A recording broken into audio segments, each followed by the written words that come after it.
দেখুন কালকে এই যে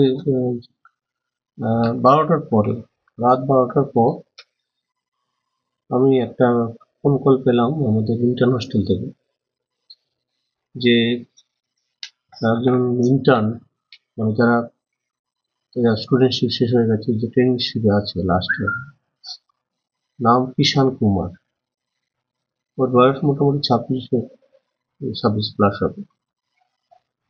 বাড়ি হচ্ছে ফুলবাড়ি, বারাউনি,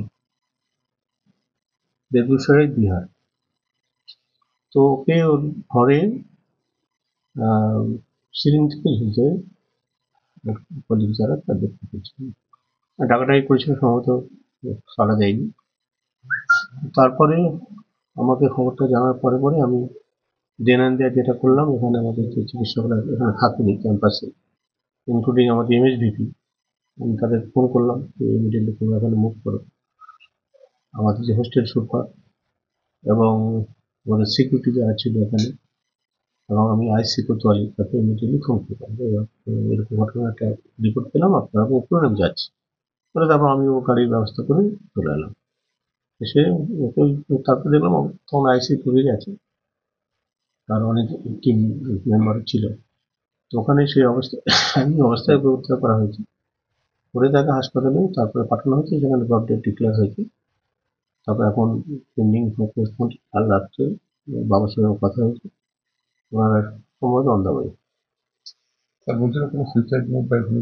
এটা আমার কাছে এখনো রিপোর্ট নেই। এটা পুলিশ যেহেতু টোটাল ব্যাপারটা এসে প্রথমবারই পুলিশ ঢুকে গেছে ওখানে, ফলে টোটাল ব্যাপারটা পুলিশের আওতায় আছে। আমার কাছে কোনো ইনফরমেশন সেভাবে এখনো আসেনি যে কোনো নোট পাওয়া গেছে কি যায়নি।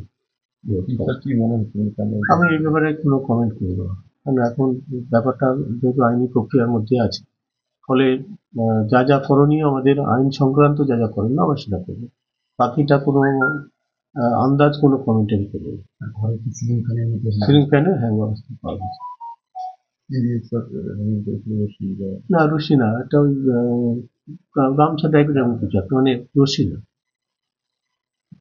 হ্যাঁ, এই অবস্থা, মানে এটা খুবই আমার পক্ষে ব্যক্তিগতভাবে প্রচন্ড যন্ত্রণার কারণ, এই কারণে যে একটি ছেলে 4.5 বছর কমপ্লিট করলো, করে তার ইন্টার্নশিপ আর 2 মাস পরে ও সার্টিফিকেট পাবে, মানে এমবিবিএস সার্টিফিকেট। তো তারপরে এরকম একটা ঘটনা, এবং এটা মানে ভাবা যায় না মর্মন্তুদ ঘটনা। বাবা মার পক্ষে কিরকম ঘটনা বুঝতে পারছি।